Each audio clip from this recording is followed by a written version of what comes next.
Welcome everyone to another episode of the Human Experience podcast. I am very excited. My guest today is from United States, Dr. Dain Heer. Am I pronouncing it correctly? Perfectly. Yes. Perfectly, wonderful.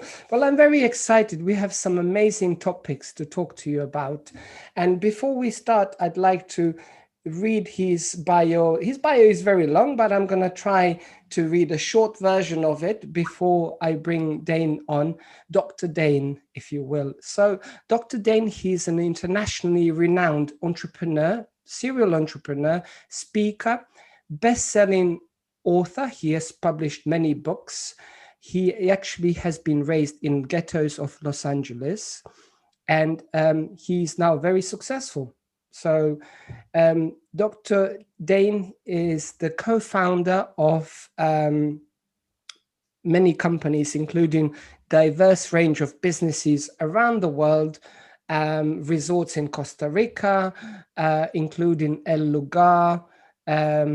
So before I tell you all the amazing work that he has been doing for many years and inspiring millions of people around the world, I'd like to invite Dr. Dain to introduce himself briefly in his own words, and so we can dive deeper into your human experience. Welcome, Dr. Dain. Thank you, Eldin, and please call me Dain. Call you Dain. Okay, perfect. Please. And hi, everybody. It's an honor and a pleasure to be with you. And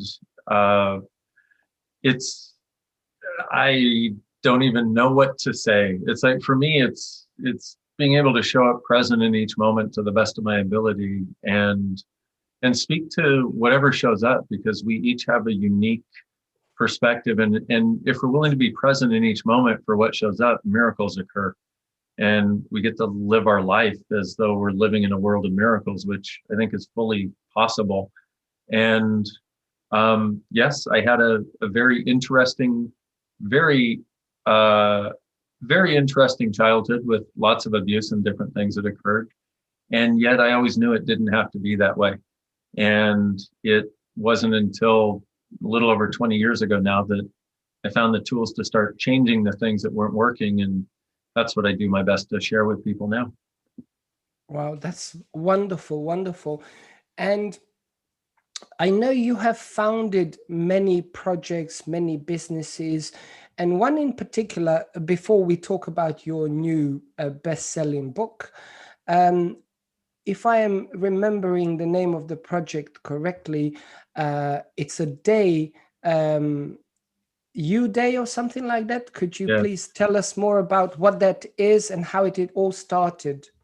Yeah, we just had the first ever International Being You Day, and it was on May 22nd. And this was truly a labor of love.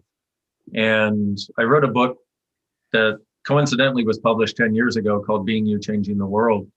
And it's a book that you read through it and you're just different afterwards. You have more access to you based on this book. And I had so many people reach out to me and say, I used to feel like I was alone. I used to feel like I was wrong. I used to feel like I was the only one of my kind. I realize I'm not alone. I'm not wrong. And I'm actually liking myself and creating my life now in a totally different way. And not based on everybody else's standards, but based on mine and what's true for me. And I had so much feedback about that. And here it was, it's the 10th anniversary of this book being published. And I was talking to my creative team, and our publicist said, hey, what about having a Being You Day? Because I had done a lot of interviews for World Happiness Day and World Suicide Prevention Day, and these things get a lot of traction. And I thought, wow, this would be wonderful, because the missing element in our world right now is people actually being them, whatever that is for them, going on that exploration, going on that journey, which from my point of view is what all of consciousness is about, and what all of the personal development that we do is about, is actually finding out what's really true for us and living as that. So we created this day, and we applied to the National Registrar of Days, which I didn't know there was such a thing. But they get something like 20,000 applications a year, and they accept 30. And this is what my publicist told me, and I said, "Oh, that's great. I love those odds. Let's do it." And a few weeks later, we got the email back saying, "You're approved. This is now a national day." And we said, "We'd like it international." They went, "Okay, it's now an international day." And because like you, my desire is not just one part of the world or one culture or one country. It's the world. And so International Being You Day, and we had over 7 hours of content on that day. And we've had many people watch it. And the theme with that also, so many people, I got thousands of emails after that of people saying, "Thank you so much. It just really touched me." And I realized in participating in that day, what I got was me. Like, I'm willing to be me in a different way. And from my point of view, that is the greatest gift any of us can inspire in another. Wonderful, wonderful. And I guess what a lot of people got on that day is kind of sense of freedom to be their authentic selves, right? Because often people struggle to show up authentically. Yes, absolutely. And I think it is one of the biggest struggles that we are currently experiencing. And given that normal has gone away, whatever that was is now gone. There's a gift in that it's actually required people to look at what is true for me now that I can't rely on going here at a particular time and being with these people. I can't rely on any of the old things that I did that were sort of my autopilot for life. What's really true for me, and how do I get to that? And people are actually going on that exploration now in a way that they never had before.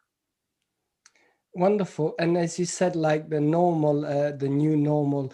And actually somebody said recently how the impact that the sort of global consciousness had shifted, because we used to hear often people saying, "I hate my job, the work-life balance, I wish I was at home more." And kind of this person was saying, well, it looks like this was the answer to their prayers. Now everybody's at home. Right? True story. It was the shift in consciousness where, like, the universe answered to your prayers. So be careful what you wish for. And now they are saying, "I want to go back to normal," but that's what you asked for, right? Yep. And that's the thing, is it never looks the way you think it's going to when you get what you ask for, So truly be aware of what you're asking for. Make sure it's something you actually desire, because and this is actually part of the beauty of what's occurring right now also is if we can stop micromanaging ourselves and our change and our requests and let the universe do its job. We actually live in a benevolent universe. Yes, it may be populated by people who are not necessarily benevolent, but that's their choice. Don't let them run your life or create your sense of what's possible. If we give up control and actually allow this universe to contribute, things can show up in ways we never imagined possible. We're just so busy micromanaging, we don't often allow that to occur. Absolutely, absolutely. And I want to ask your view on when people, you hear it all the time, for decades, people say, "I want to change the world. I want to change the world." Everybody's talking about it, but people seldom say, "I want to change and improve myself." So what are your views on changing the world, and what your recommendations are to go best way about it in actually achieving that objective?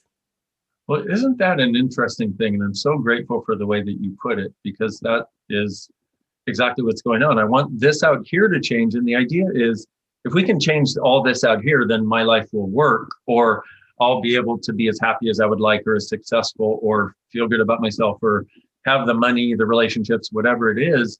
But in actuality, what I found, which is why I called that book Being You, Changing the World, because that's actually, if we look at the world and we recognize that if we truly desire to change the world, and we have had people saying this for thousands of years, you truly desire to change the world, it has to start with you. This is the only world that you can truly change by making the choice to change it directly. But once this changes, and it's not like it's a goal, it's an ongoing, moving, meandering path to continuously getting more of what's true for you, continuously choosing maybe against the grain that seems so easy, to follow. But as we do, what occurs is we start to have a sense of I don't know if you want to call it personal space, but a sense of validity and a sense of the word is escaping me right now. My words have not been coming easily today, but we have a sense of having a space where we actually have value in our own lives. And the interesting thing is, we live in a world that tells us, well, if you actually like you, and if you're not in judgment of you, you're going to be one of those arrogant assholes. You're going to be one of these people that is unkind to others. But in actuality, those people that do mean and unkind things to others are not at peace with themselves. They're not happy with themselves. The people that actually are able to contribute to others are those that have a sense of peace and ease with being them. And what I've noticed is, that 100th monkey idea, where with enough people actually choosing a level of consciousness, it becomes the new consciousness that's available. And with enough of us getting to recognize that there is a gift in being whatever is true for us, that it doesn't diminish others. In fact, it actually is a space in which we can contribute to others, but it's also an inspiration to other people who are trying to do the typical journey they're supposed to be on, because that's what everybody says you're supposed to. And you see somebody who steps out of line and is like, no, I'm doing this. And you see them being happy. We become inspirational to others. And it's our inspiration, it's our vibration, and it's our choice to be different that actually creates a space that inspires the world around us to change. Absolutely. It's kind of unconsciously giving other people permission to shine their light brightly, right? Because when you are inspired yourself, you are in spirit. Whatever that is for you, whatever you feel being in the flow, whether it's work, music, sport, being a great father, great mother, whatever that is for you, it doesn't have to be connected to material objects and finance, but when you do something that you feel enthusiastic, the God within, when you feel inspired, in spirit, right, from Latin, then, you actually are giving other people permission to be themselves, or at the like a best version of themselves, if you will, right? And I totally agree. It's a wonderful time to be alive, and there is no other way that we can actually change the world unless we change ourselves. And you mentioned earlier contributing. I always say to people, we can only contribute when we feel full, when our cup is full and overflowing. And this is why it's so important you said you've been on your journey of self-improvement, personal development, self-growth, I guess healing, if you will, as well, for over 20 years. And that is the only way. And you showing up each time, each week, each month, each year as a better version. And you are like raising your bar, raising your peak state to what it was a week ago, a month ago. It's an evolution, if you will. It's not a destination. Would you say that? Oh, absolutely. I would concur with everything you just said. And one of the other things to recognize, two things can be very helpful as sort of base concepts, which is, one is your point of view creates your reality. Reality does not create your point of view. Meaning we have what is being presented to us as reality.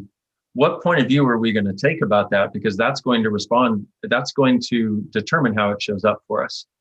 And so, you'll see one person who experiences a trauma. Like there was a guy who, there was this interview after Hurricane Andrew in Florida many years ago. And they were interviewing all these people who were like, I can't believe it. I can't believe God stole my house. How could God do this to me? I hate him now. You know, like, and this was the general idea. And I'm watching this and I'm going, wow, okay, this is interesting.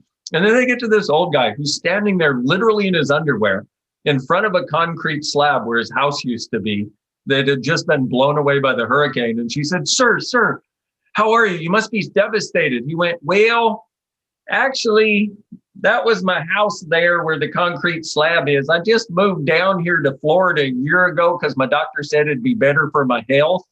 And everything I owned was in that house. And she said, sir, you must be devastated again, right? And he goes, nah, I'm doing okay. I still got me, you know? And I mean, wow. I mean, I would love to be able to be that way about that. But if you look at that, his point of view, you know he's going to be okay because of the point of view he's functioning from. And one of the gifts is that we can change our points of view about things. Our points of view are not locked in stone, but we seem to have this strange idea that my point of view is me. No, your point of view is just something you adopted probably a long time ago before you even knew you were adopting it, that you now think is you because it was the point of view of everybody else around you. But it doesn't have to be. What point of view would you like to have here? And you can ask a question like, if it's not this way, if it doesn't have to be this way, what could I choose? And what else is possible that I've never considered? And if you recognize that one of the other things that can be very helpful is to recognize that what's true for us will always make us feel lighter. A lie always makes us feel heavier. So if we're thinking about, I don't know, reading a book or starting a relationship or having a conversation with somebody, going out on a date, if we get lighter, that's because something in that speaks to what is true with us and about us. And if we would choose more things that make us lighter when we do them, what that builds over time is a sense of lightness in your life. And it's not rocket science.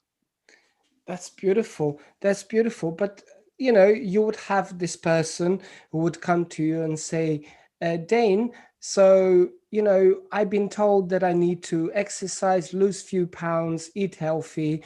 But when I say that to myself, it feels heavy to me. It doesn't feel right. But I know my doctor told me I have to. It's for my health, right?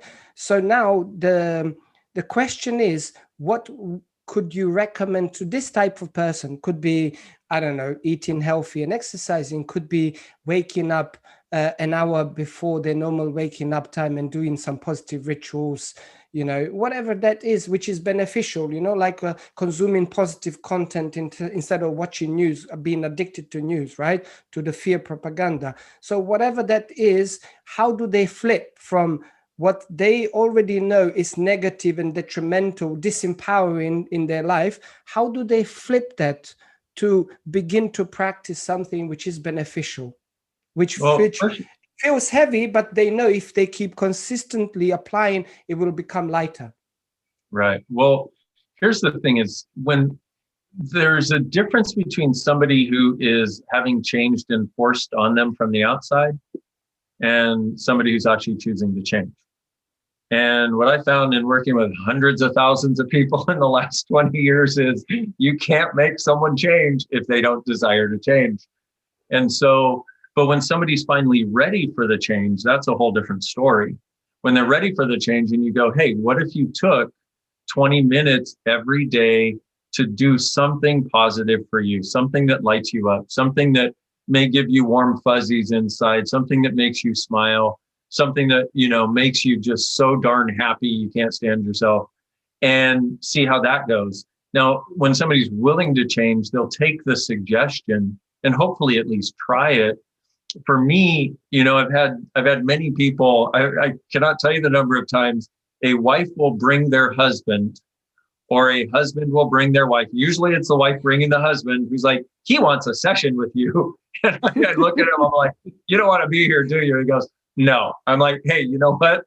I don't want you to be here under these conditions. And I get what is going on here. Don't worry about it. And what we would do is he would then sit and we would have a conversation, and he might leave with one idea or one concept about a different possibility. And you could feel his whole world lighten because he actually desired something different, but he was resisting it because his wife is trying to make him do it. And so there's that. And then in just having a conversation with him like a real person, not trying to force it, it's amazing how many times the person actually does desire a change, but they're resisting it because everybody else is projecting at them that they should do it. And it feels like the only way of maintaining their own space and their own sovereignty, their own, depending on what country you're in, you know, their only way of maintaining their own sovereignty is by resisting the change.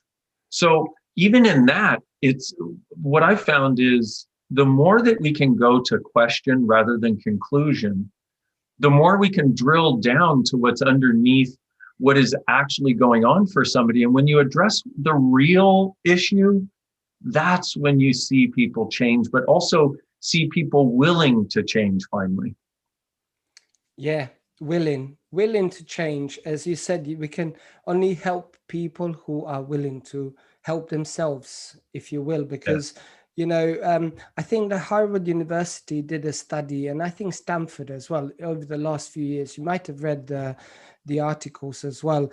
They said that they have identified that people don't follow through. Over 92% of people, when they set the New Year's resolutions or even set goals, they don't follow through. And this is it, you know, like they have this, you know, thing. Okay, yeah, what do everybody in around the world, the rituals and the habits is like around Christmas time, they start planning how they're going to improve and change certain things for the next year. And then come, I don't know, end of January, most of the things on the list have not even been looked at, let alone, you know, any action taken towards.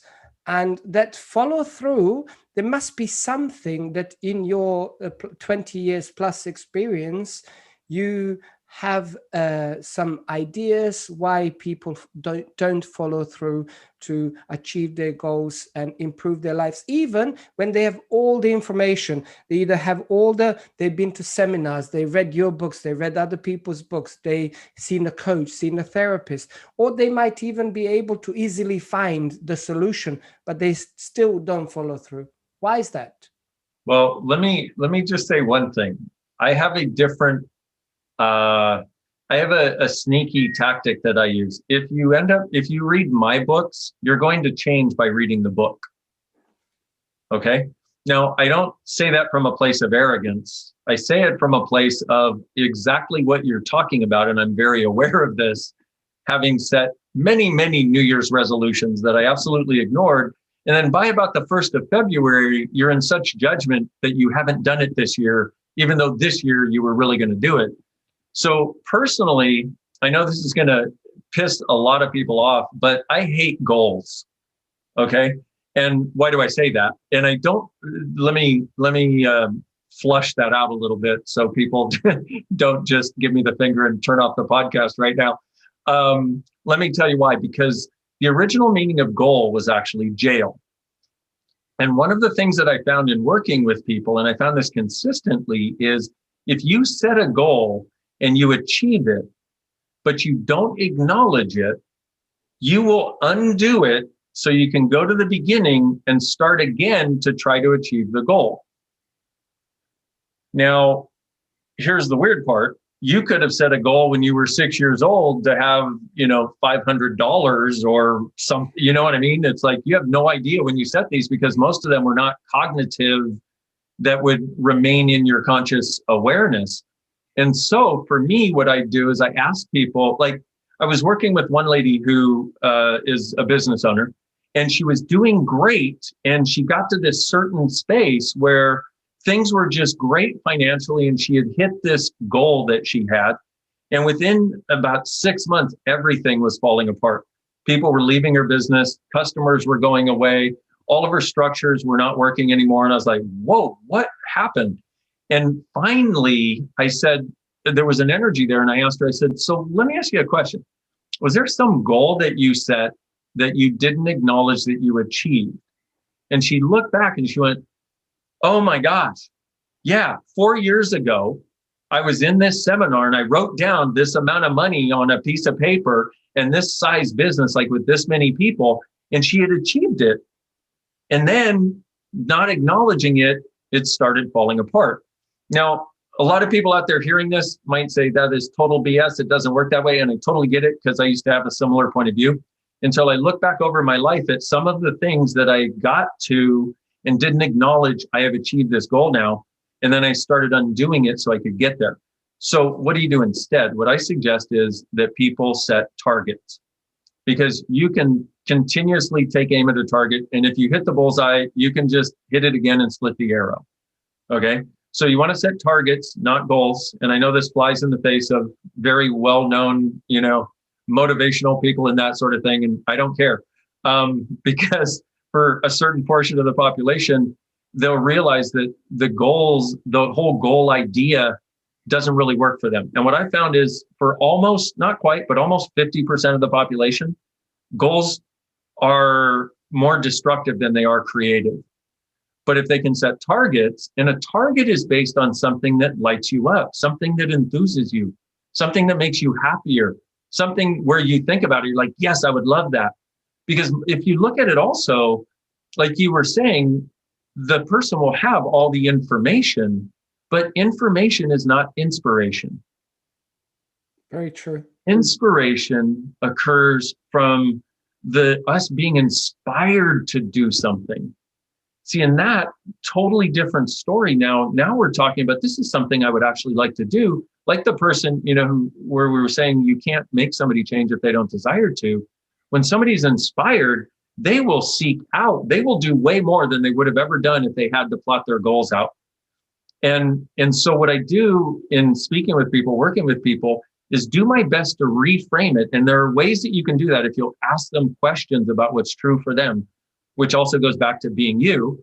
If you'll ask them questions about what's true for them, and then what lights them up, what inspires them, or what has in the past that they're not doing anymore. There are lots of ways to get there. But now if they're looking from a place of, wow, I really desire this, rather than I've been told I need to do this so I can make more money, which for 57% or around 50% of the population, making more money is not enough of an inspiration, because they don't do what they do for money. They do it for the joy in living. And nobody's ever shown them that those two can be married, where because money follows joy, it's not the other way around. And successful relationships follow joy. It's not the other way around. All success, from my point of view, is a result of joy, not from status and stature and bank account size. Absolutely. Totally agree with you. To reframe and sort of look at the perspective, like, how do you see things, right? So, and that goes back to the opposite thing, which is the mental rehearsal. So I've studied neuroscience for over 30 years. So there is a mental rehearsal that people do, which is, I'm not good enough. I'm not doing this well. So basically what Dain is saying, you need to acknowledge your wins. You need to be your own cheerleader. And rather than sort of judge, you evaluate. So where am I? What is my life now? And you actually look how far you have come since you've started a year ago, 4 years ago, and say, oh my God. And so by doing this, and what I teach clients in groups as well, when I do my workshops, is that to practice daily, even small wins. And this actually helps with reprogramming their opposite mental rehearsal, which is the practicing the sense of unworthiness from childhood, right? So the only way you're going to do that, if you consciously choose, bring it to your conscious awareness first, what you are doing, which is disempowering, and then choose to reframe and choose to practice opposite, but now it's conscious. And after certain time, those negative programs which have been stored in the subconscious mind, they get uninstalled, and you are actually now choosing what to install into your habitual mind, as you will, the subconscious mind, also called habitual mind. So it's absolutely wonderful. I love this conversation, and I know you and I, we love to talk about similar topics and teach and write about. One of your topics that you have been studying and teaching for years is consciousness. So could you tell us what that is to you based on your research and your teachings? And why is it so important to become aware of one's consciousness? Well, so over the last 20 years, I've been the co-creator of something called Access Consciousness. And we have a definition for consciousness, which is where everything exists and nothing is judged. And from that, what that creates, what that opens up as a possibility then is awareness that goes beyond your mind, because our mind's primary purpose is to judge. And when I say that, what does our mind do? It tells us what's good and bad, what's right and wrong. And as though that is somehow a valid construct from which to create choice. However, what if it's not? If there were no right choice or wrong choice, what would we be left with? Choice, but also the idea that each choice creates something. And one of the things that is the greatest limitations, one of the greatest limitations we place on ourselves is the idea that we can only, we keep trying to choose only what's right, good, perfect, and correct, and never what's wrong, bad, terrible, vicious, mean, or awful. But what that means is we've got to be in a constant state of judgment of every choice we make. And like an example, Gary Douglas, the founder of Access, who's my best friend, business partner for the last 2 decades, when his little daughter, he was boiling some water, took the pasta off the stove and was going to pour it out. And his daughter went to stick her hand over the flame. And he didn't say, don't do that, it's wrong. He said, if you do that, it's going to hurt a lot. And of course, being a curious little kid, she got her hand close to the flame, and she felt the heat and went, ooh, okay, I'm not going to do that. But that one example is such a great encapsulation of a different way of being, not just with our kids, but the way people were with us, where what he did was he empowered her with choice. He didn't say, don't do that because when we're told don't do that, 99% of the time, we're not told why not to do that. He didn't tell her don't do that. He said, you have a choice, but if you choose that, it's going to hurt. So what do you want to choose? Which, if we would look at that in our lives, and this idea of right and wrong, good and bad is so hardwired that we often make choices based on previous judgments that we have accumulated and chosen. Or one of the other big parts of it is actually previous judgments that we bought from others, because if you look at it, we end up somehow having a lot of the judgments that our parents had and a lot of the points of view that our parents had. Why? It's not DNA, it's the energy you grew up around and your awareness of it and what they said to you and what they made you right for and applauded you for and what they made you wrong for and separated from you for. So we get all these unconscious and cognitive and non-cognitive cues about what we are supposed to be and how we're supposed to be. Well, all of that is based on judgment. So what I've found is the only time we create a difficulty in our life is when we function from unconsciousness or anti-consciousness. And unconsciousness is unawareness of any situation. Anti-consciousness is where we choose against our awareness. Like if you've ever had a situation where you knew not to do something and you did it anyway, and it turned out just as bad as you knew it would, that's anti-consciousness. Now, why would we do that? Why would we purposely choose something that we know is going to turn out bad? Because the weird part is we know before any choice we make, whether it's going to be lighter and more expansive, or whether it's going to be heavier and more contractive.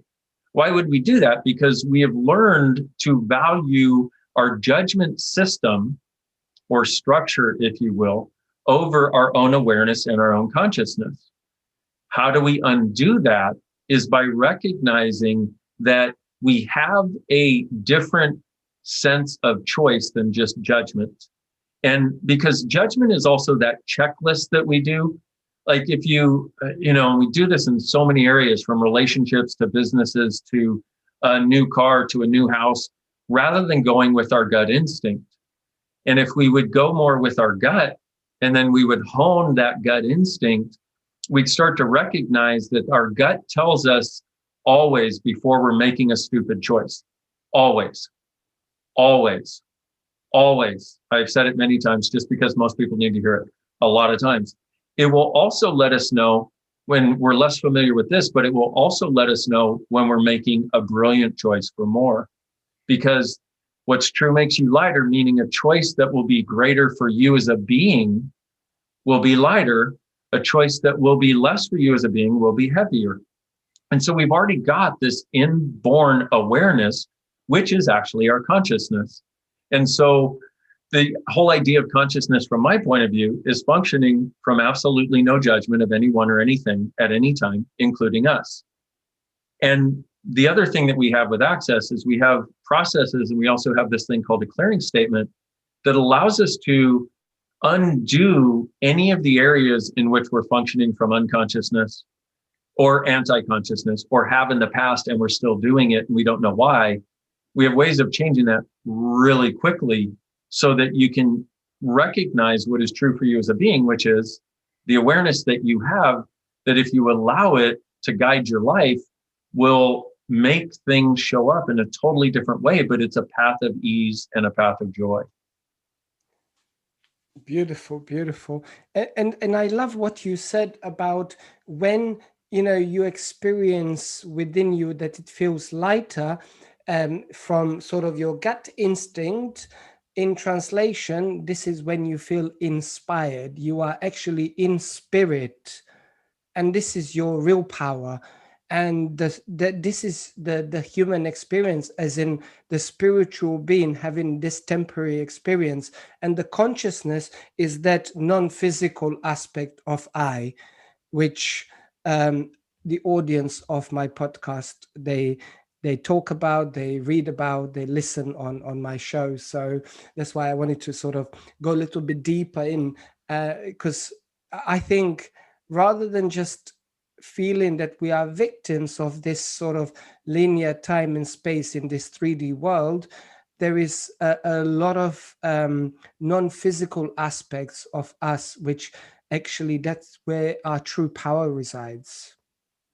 Well, and so if we can also recognize, because here's one of the glitches that I found sticks us really dynamically, is when you mention the non-physical conscious us.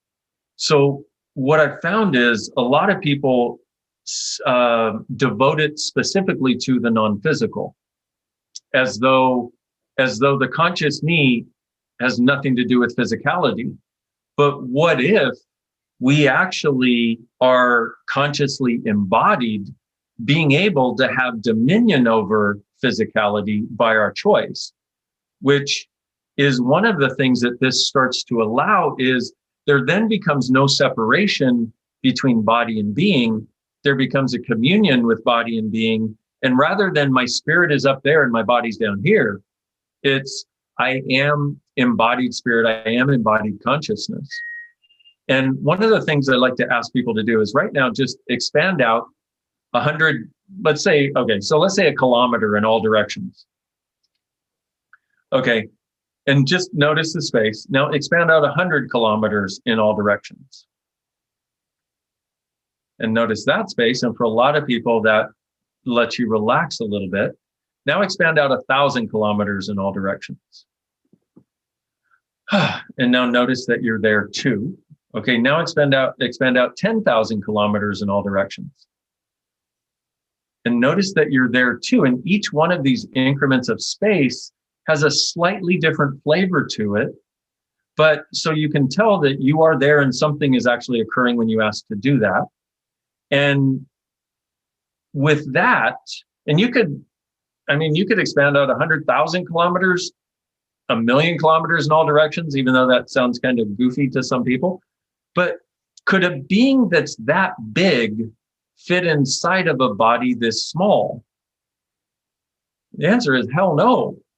But so in actuality, our body is inside of our being. But they should have this amazing communion together where your body can contribute to your being can contribute to and receive from your body. And it's kind of like having your best friend with you all the time. So you have being and body simultaneously aware of each other. Absolutely, absolutely.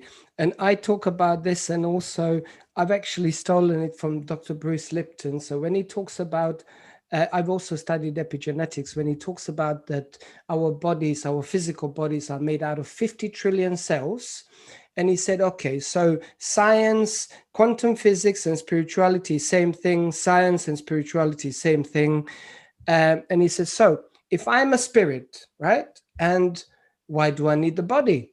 Right? Can I not just be the spirit? Why do I need the body? And the 50 trillion cells answered with the question, if you didn't have a body, how would you know what chocolate tastes like? Exactly. That. How would you know the first kiss, what the first kiss feels like? If you're a parent, how would you know what it feels like to hold your first newborn baby in your arms? That unconditional love. You thought before you were dating a girl, you got married, whatever, and you were just saying, I love you, I love you. Now your newborn was born, your first newborn, and this is love on another level. Like nothing you've ever experienced. If you didn't have a body, how would you know what that feels like, right? So there are Yeah. so many things. Like I think the quote is like, all the best feelings and best things that humans can experience, they close their eyes for, because we don't need to see in order to feel. So if we didn't have the body, how would the soul know what that feels like? I'm Right? absolutely with you. Exactly. That's why we Yeah. have these bodies. These bodies are a gift. And people act like they're somehow a piece of meat that you just kick to the curb and come back later, when you're ready for it. But it's like these things are amazing. Plus they when you learn to listen to them, because they truly whisper energetically. They don't shout. And the body's form of a shout is pain or disease. And that is their last resort, because we didn't listen to the feather touch on our cheek or the whisper that our body was showing us, because it communicates so quickly and with such just a brush of awareness that we think we're not getting it. But these creatures are like sweet puppy dogs, who love to experience all these wonderful experiences that bodies can experience. And we're so seldom willing to look from that place of, what if the purpose of life were to have fun and enjoy it, and to actually enjoy your body? It's, if we would just devote a little more energy, and it doesn't have to be a lot, like you were saying, just small things. But if we would just devote a little more energy to finding out what makes us and our body happy, finding out what brings it joy and what also brings it a sense of peace and yumminess, it transforms the face of our existence on this planet. And if we had more people doing that, we'd have a lot less war, a lot less separation, a lot less craziness. And so for those that are willing to choose it, it's just, it's like Eldin says, it's like just a little bit a day, but ask, what would make me and my body happy today? And take 10 or 15 minutes or an hour if you have it, and do it, and see how the rest of your day goes. And choose to find that 15 minutes, choose to find that hour. And if that means waking up an hour ahead of your normal waking up time, to start implementing some of the positive things that Dain and I spoken about in today's podcast, then be it, start with 15 minutes earlier and build it up to an hour. And I promise you, you're gonna feel so empowered. You are going to have a sense of achievement on that day, because you've started the day with all these positive rituals, and it's wonderful. It's wonderful. And I would like to talk a little bit about your new book, which was published very recently. This is your latest book. Tell us the title of your book and what the book is about and where people can find it. It's called Body Whispering, a new way of seeing, being, and healing. And it really is about this idea that our bodies are these kind creatures who It's very easy to communicate with them. It's very easy to change things with them when we finally have a connection with them that is sort of long lost for most of us. But it's the acknowledgement of that, and also a bunch of really simple to use and integrate tools that, once again, this is another one of those books that if you read it, is just different. And it's funny because I was reading the transcript to edit it, before we sent it off to the final editor, and I changed, and I mean, I'm the one who quite literally wrote the book, and I changed my relationship with my body in reading it. And what it created was a sense of gratitude and way more peace. And because your body's with you all the time and you're with it all the time, you're together on this journey, this lifetime. It created ongoing peace that led to more peace in other areas and more gratitude for my body and my life. So, and you can find it at, all the usual suspects, anywhere books are sold, I guess, that. Yeah, it's called Body Whispering, and it's one of the books that I'm so excited about, because I've been having these conversations with people in classes that I facilitate for years. And yet I would try to talk to people outside of the class, and I could never make it land energetically. And people would kind of look at me, they'd get part of it and kind of look like I was speaking a foreign language. And then finally, I created this course on body whispering that was an online course. And I could say the things that I wanted to say. And I went, oh, here's the basis for the book finally. And so it's one of those I've been wanting to write for the last, 12 years, that is finally here because it could finally be heard. Beautiful, beautiful. I can't wait to read it. And, I often talk about the heaven on earth is right here, right now, if we choose to experience it. You can't understand this, what I'm saying, analytically. You literally have to experience it. And I'm pretty certain that some of it, what I'm saying, can be experienced, the heaven on earth, by reading this book and your other books, and finding more about you on social media, on your YouTube channel, and all the other amazing work that you do. So if people want to create heaven on earth in their lives, experience right here, right now, where can they find you? Where can they find your courses, your your social media? What is your social media handle? Where can they find more about you?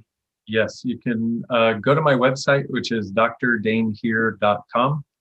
And that would be first, and you can access all the social channels from there. But also on Facebook, for example, I've got, 100 different videos that are just there as free tools for people. On YouTube, I've got almost 500.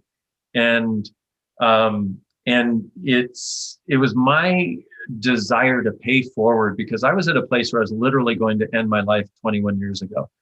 And literally, I'd planned a date 6 months in the future to leave. And I came across a tiny ad for Access Consciousness, and I had one session, and I went into it depressed and suicidal. And I came out of it with a gratitude for being alive. And I was a seeker. I had been seeking for years to try to find happiness, pretty much my entire life up till that point. And actually finding it start to show up, having access to the space of it, but also the tools to create it. I was like, I want the world to know this is possible. So I started making YouTube videos a long time ago with different things that I would find. So now there's, like I said, there was about 500 of them. They're all there. They're free, as is the replay of the Being You Day. There's a playlist on there of this 7.5 hours of content with, little marks.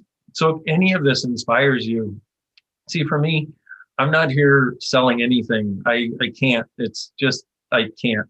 I have tried in the past because people said I was supposed to. I just can't. It's not my nature. What I like to do is gift as much as I possibly can to people, and then invite them to know that they got this. Like, we can do this thing together. Let's play. And so all of this is out there as my gift. And of course, we have other books, and I do lots of courses. And what we basically have in Access Consciousness is a step-by-step method for becoming conscious, which is a big statement. But it's not just 3 or 4 steps. It's a whole universe of material that you, by following your knowing and what is light for you, eventually get to that place where you've got a lot more consciousness working in your world and a lot more fun. So that's what it's all about for me. It's letting people have that possibility. Wonderful, wonderful. And you've already kind of told us what you are all about, but I usually ask this question, Dain, while you are here, what is the impact you would like to have on humanity? If I could have one impact on humanity, it would be to create a world where everybody were truly living in joy, living in harmony and communion with one another, where all forms of separation based on anything, race, color, creed, religion, nationality, country, politics, were dissolved, and where everybody were truly having and being the gift that being them truly is. Wow. Very, very powerful. Very, very powerful. And I want to just bring one thing back, which I remember in this 1 hour, which flew by like 2 minutes. Gratitude, gratitude, gratitude is what you have spoken about during this interview.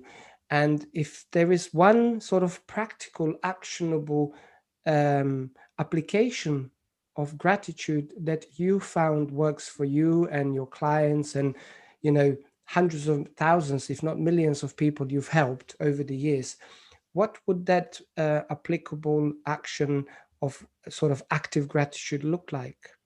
So it's got a few steps, and it really speaks to what you were suggesting that people do earlier. And what I suggest that people do is every single day, write down one thing that you are grateful for about you, write down one thing you're grateful for about your life, and write down one thing you're grateful for about someone else. And then so that doesn't have to take long. And I suggest keeping it in an ongoing note on your phone, or if you still use paper, a notebook somewhere, someplace where it's accessible. So when you're having those moments where you absolutely have no gratitude, go back and read that list. And as you get through it, you'll start feeling your heart open up again and get more present. And then the last element of that is reach out to at least one person in your life, or maybe not even somebody you know directly, every single day, and express gratitude. Express gratitude for something they've been, something they've given you, something they've done in the world, something you see them as, some way they inspired you. And also, if you happen to have kids or you have a relationship, one of the greatest gifts I found is every single day, tell those people in your life, tell that person and your kids that you are grateful for them. Absolutely, absolutely. I've said this on many of the episodes. I have this thing that I say to my wife, and she says the same thing to me. Every morning and every night, and also several times during the day, I am grateful for you being so amazing. So what that translates into, that my wife doesn't have to do anything for me, give anything to me. I am grateful that she is just being, her existence is enough, and I am labeling her being as being amazing. And I she does love that. the same thing to me. And I speak like this to my son, and we are actually, this is the first, never said that to anybody on the podcast, we are 20 weeks pregnant. Congratulations.